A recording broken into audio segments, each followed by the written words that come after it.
Welcome to Father Micks Magic. This is an opportunity to use my magic to explore some of the mysteries of life and faith through the window or the bridge or the lens of magic.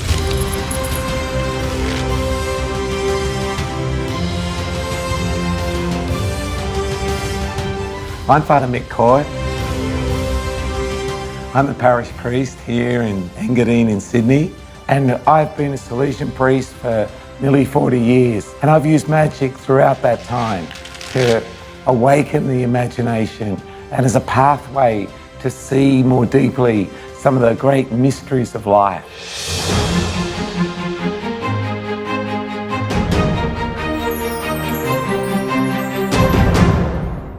Welcome to Father Micks Magic. I've been invited to share with you my love of magic and to use it in a special way. I hope for a start that it's something you enjoy, that it creates mystery and wonder in your minds.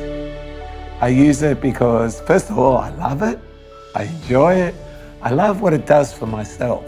It lifts me up into imagination and wonder and awe, but it also brings joy into my heart. And so I welcome you to the first episode of this series, and I hope you enjoy it as much as I deliver it. God bless, and let's explore.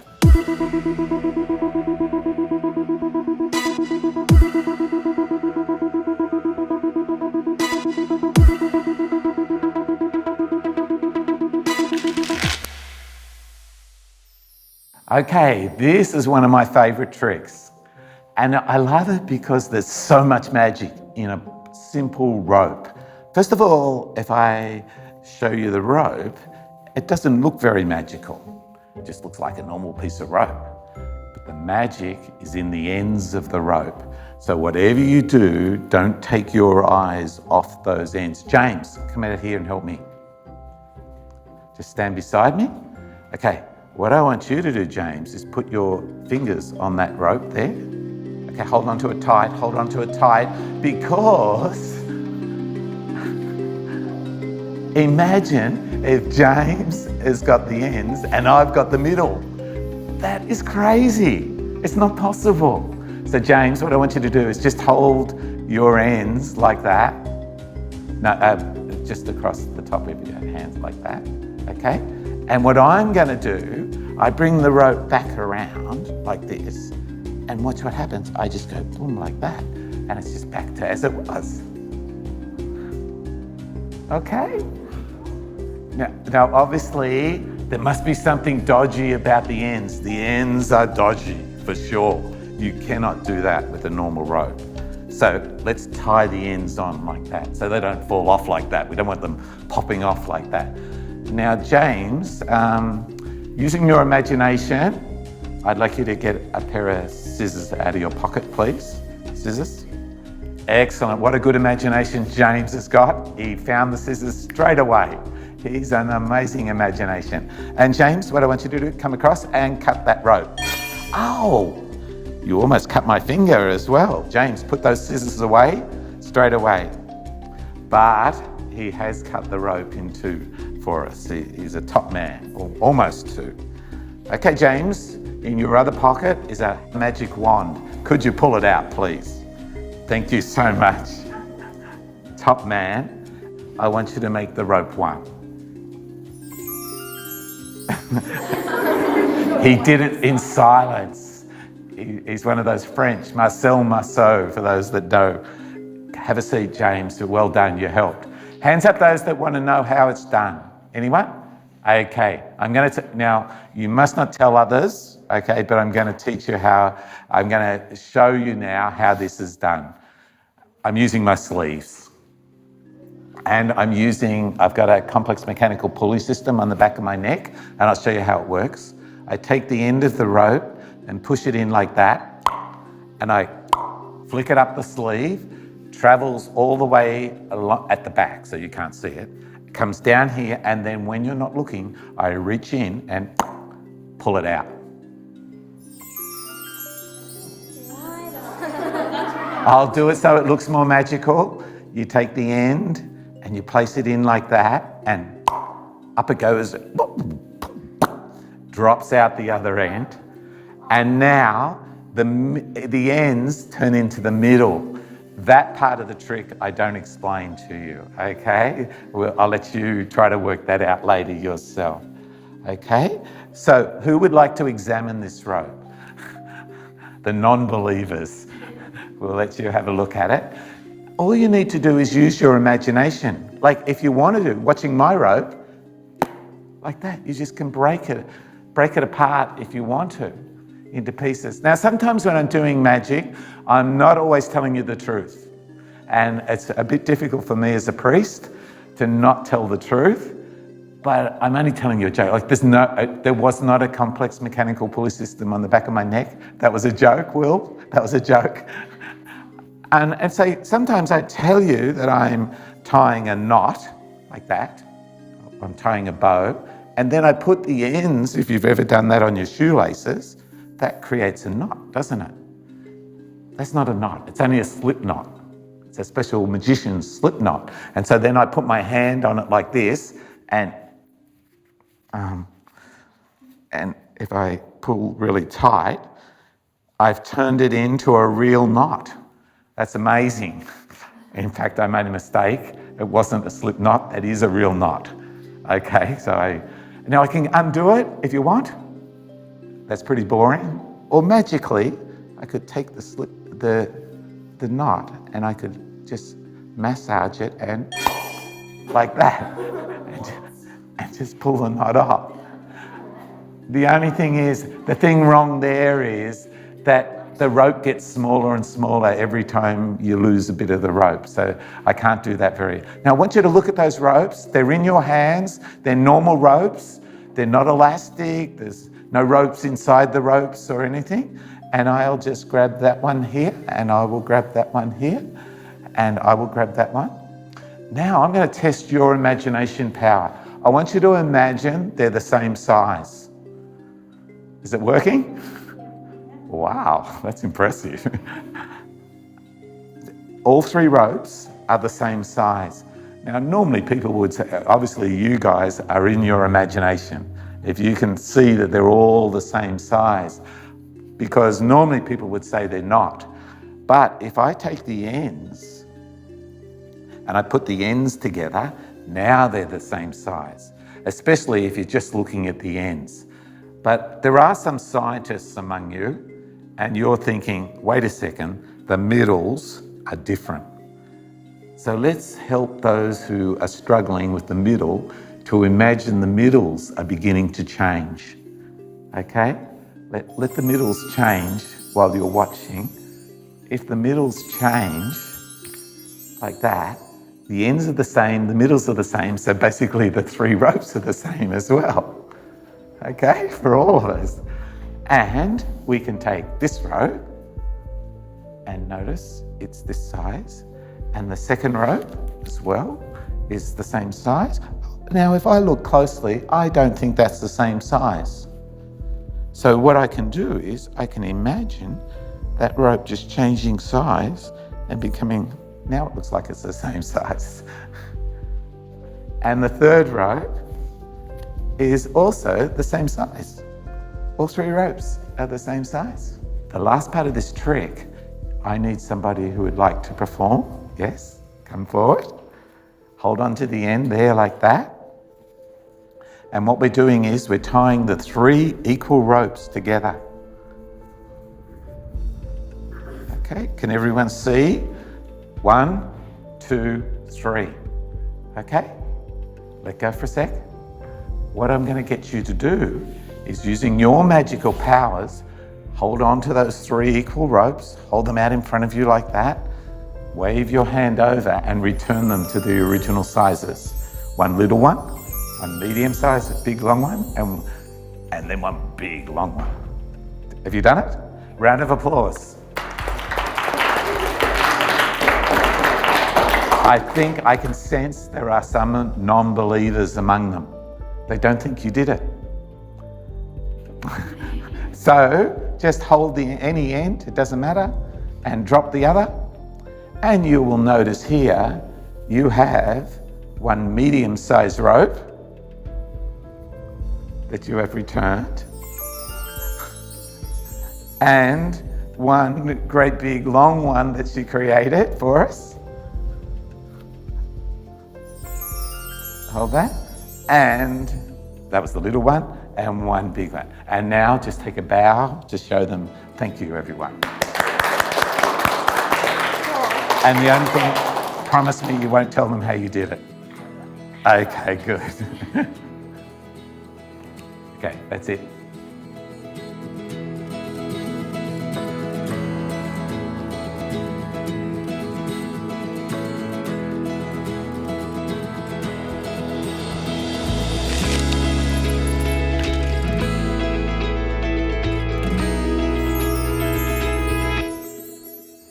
Okay, they've asked me to talk about the magic tricks, but more what's the message in these tricks? I hope you enjoyed this trick. This is certainly one of my most powerful magic tricks. It was done by one of the world's top magicians in his cabaret act in Las Vegas, and that's where I learned it from. But I love this trick because of what it can be saying to you about your life. And so did you hear any messages? Probably not. I hope you just enjoyed it as magic. But now let me just show you the trick, but show it in terms of some of the messages. I don't know if you remembered, I started off with the normal rope, and then I just wrapped the ends around, and I said, watch the ends, don't take your eyes off the ends. And the boy came up and held it, and then the ends fell off. And that's what happens in life sometimes. Have you had that experience when the beginning of your life, you lose connection to your roots, you lose connection to where you're going, and we tend to just go round and round in circles, and life can become very shallow and awkward. And so that's what I always think of when I do that part of the trick. And then I said that, you can wrap the ends back around again, and I magically just made them come back on. But God can do that for us. That's what God does for me constantly. He reminds me of where I come from, what my roots are, what am I grounded in. And he also reminds me, where am I going? And that gives context to every other experience I have in life. Oh, that's right, I had to tie the knots on. And then I asked the boy to come up, and then just in his imagination, we just cut the rope in two. And I guess, again, it's an experience of fragmenting our lives. Our lives become fragmented when we make poor choices, when we choose things that don't give us life, but in fact break us down. And then I got the boy to just use a magic wand again. I just said, just wave it over, say anything you want to, and it'll become whole again. And again, that's reminding me constantly of how we make bad choices, we fall apart, life falls apart, and God is always there, wanting to bring us back into wholeness again. I also talked about how the ends, we lose a sense of where we come from at times. And, I said there was something magical, and it just appeared over here. And again, it's just a sign of how that's what life's like. We lose something, but we find it again. And sometimes when I lose where I come from, and then God awakens it, not in the place where I thought it was. I'm looking here for it to be awakened, but God awakens it over here. And the same happened before, Again, I say you can watch it even closer. Don't take your hands off this eye, this hand, but it pops out here. And then I said, the mystery was, how did the ends become the middle? And I don't know, with God, sometimes it's like that as well, where God sort of transfers things around. But the thing is that God is constantly walking with us.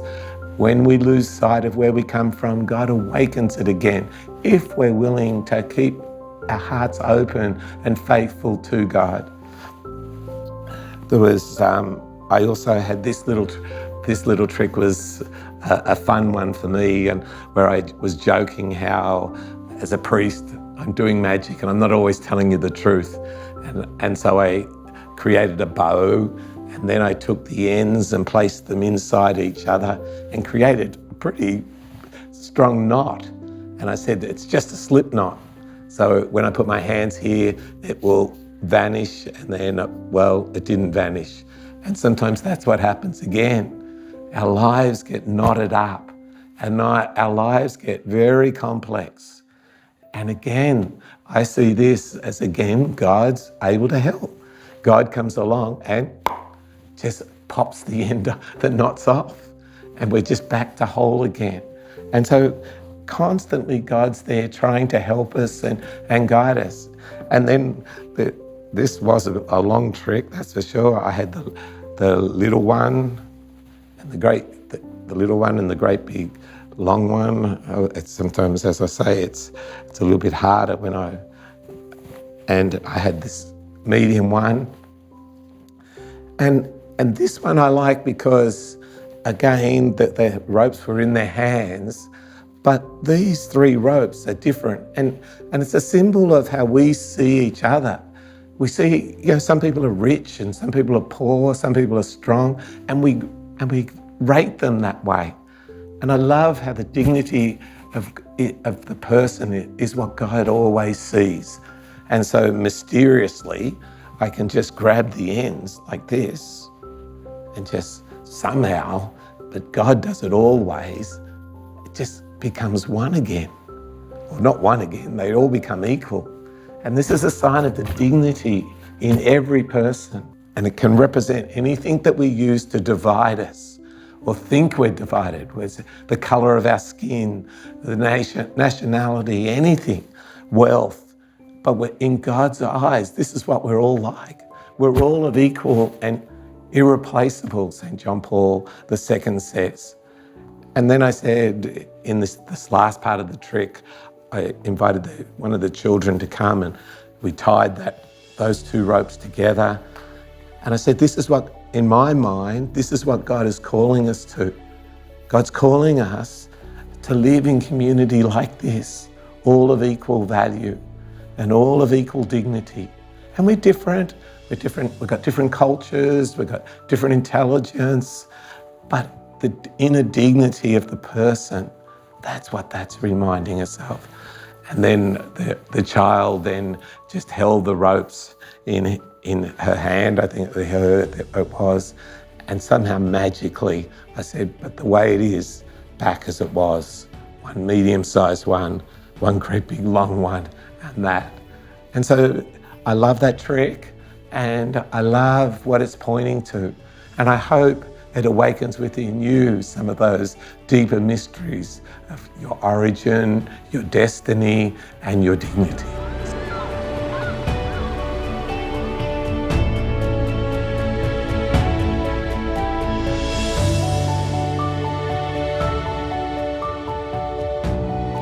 So I have a Bible passage that just sort of summarizes or says something about all that confusion that happens and how God is orientating us again.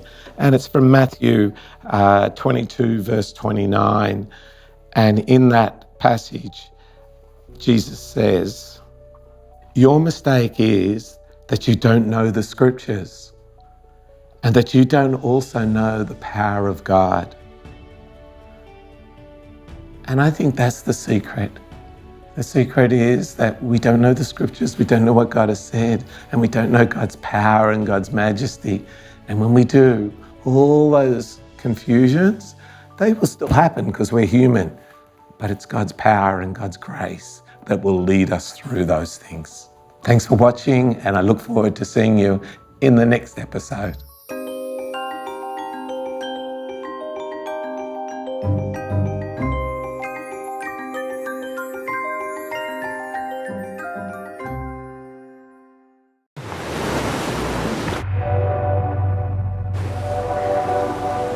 Are you searching for fulfillment?